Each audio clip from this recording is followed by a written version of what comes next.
भारत का लोकतंत्र ना एक बहुत ही अहम मोड़ पर खड़ा है। जल्द ही एक प्रक्रिया होने वाली है जिसे कहते हैं परिसीमन, यानी सीटों का बंटवारा। और ये देश के राजनीतिक नक्शे को हमेशा हमेशा के लिए बदल सकती है।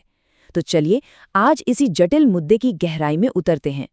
जरा सोचिए कि किसी ने राष्ट्रीय नीतियों को बहुत अच्छे से लागू किया और बदले में इनाम के तौर पर उसकी राजनीतिक आवाज ही कम कर दी जाए।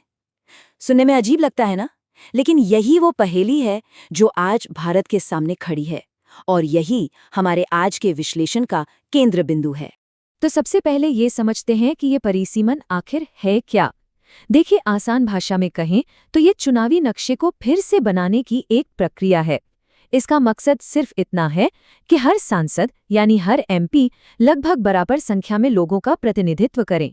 यही तो लोकतंत्र की नींव है, एक व्यक्ति, एक वोट, एक मूल्य। लेकिन भारत के लिए यह प्रक्रिया इतनी सीधी साधी नहीं है।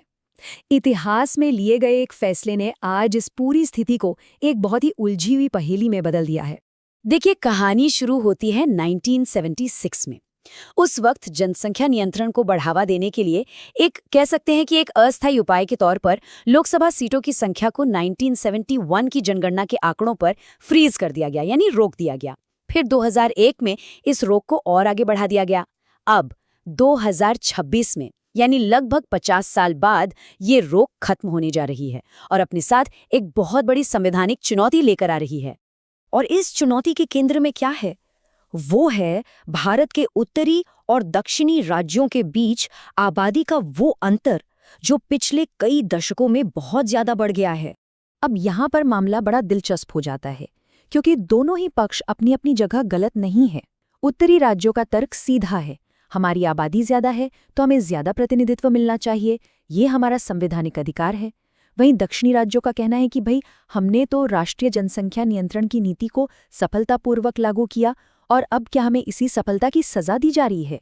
चलिए अब जरा इन तर्कों से आगे बढ़कर उन आंकड़ों पर नजर डालते हैं जो ये दिखाते हैं कि सत्ता का ये संतुलन कितना जबरदस्त तरीके से बदल सकता है।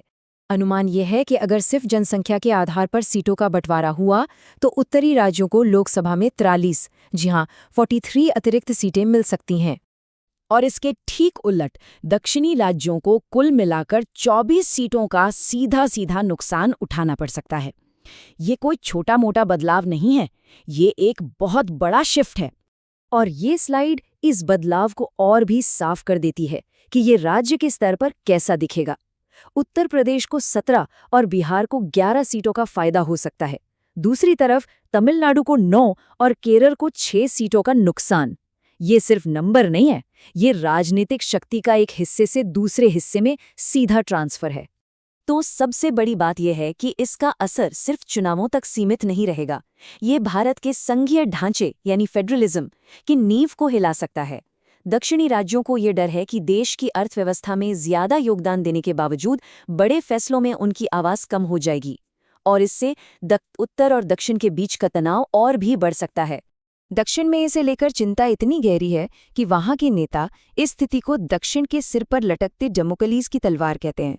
ये एक पुरानी कहानी से लिया गया मुहावरा है, जिसका मतलब होता है एक ऐसा बड़ा खतरा जो लगातार सिर पर मंडरा रहा हो।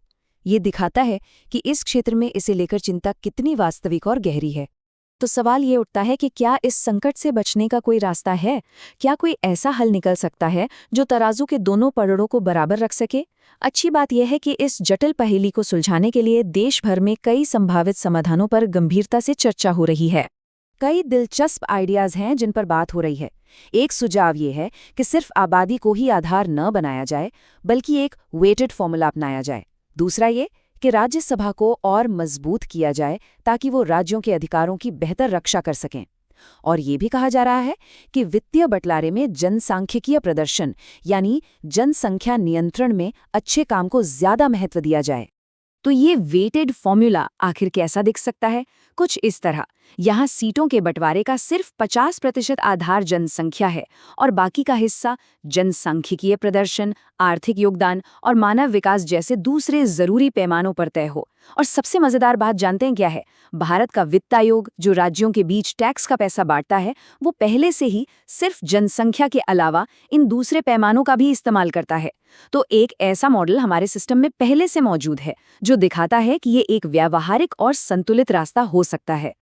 और ये सारी बातें हमें इस विश्लेषण के सबसे आखिरी और सबसे अहम सवाल पर ले आती हैं, भारत के संघीय भविष्य का सवाल।